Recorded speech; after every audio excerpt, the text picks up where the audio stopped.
मेंढकों का एक गिरोह कहीं जा रहा था कि अचानक इनमें से दो बेध्यानी में एक गड्ढे में जा गिरे। बाहर ठहरे मेंढकों ने देखा कि गड्ढा इन दो मेंढकों की इस्तेताअत से ज़्यादा गहरा है, तो उन्होंने ऊपर से कहना शुरू कर दिया, हाय अफसोस, तुम इससे बाहर ना निकल पाओगे। कोशिश करके हलकान मत होना, हार मान लो और यहीं अपनी मौत का इंतज़ार करो। एक मेंढक का ये सब कुछ सुनकर दिल ही डूब गया। उसने टूटे दिल के साथ चंद कोशिशें तो की, मगर इस जानलेवा सदमे का असर बर्दाश्त ना कर पाया और वाकई मर गया।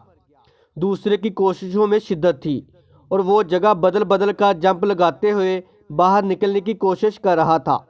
ऊपर वाले मेंढक पूरे ज़ोरों शोर से सीटियां बजाकर आवाज़ें कसते हुए उसे मना करने में लगे हुए थे कि मत हलकान हो, मौत तेरा मुकद्दर बन चुकी है। लेकिन मेंढक ने और ज़्यादा शिद्दत से अपनी कोशिशें जारी रखीं और वाकई में बाहर निकलने में कामयाब हो गया। सारे मेंढक उसके गिर्द जमा हो गए और पूछना क्या कि वो कैसे बाहर निकला। तो सबको ये जानकर बहुत हैरत हुई कि ये वाला मेंढक तो कानों से महरूम और बहरा था।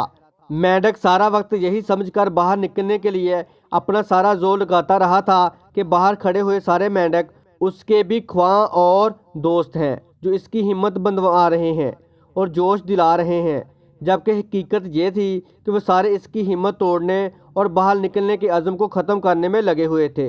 नतीजा, किसी भी तनकीद पर बदिल मत हो, बल्कि उस तनकीद के निश्तर की सीढ़ियाँ बनाकर कामयाबी की मंजिल की जानब बढ़ते रहें। इस तरह की मज़ीद मोरल स्टोरीज, सबक मोज़ और उर्दू कहानियों के लिए हमारे चैनल को सब्सक्राइब, वीडियो को लाइक और शेयर करें। शुक्रिया।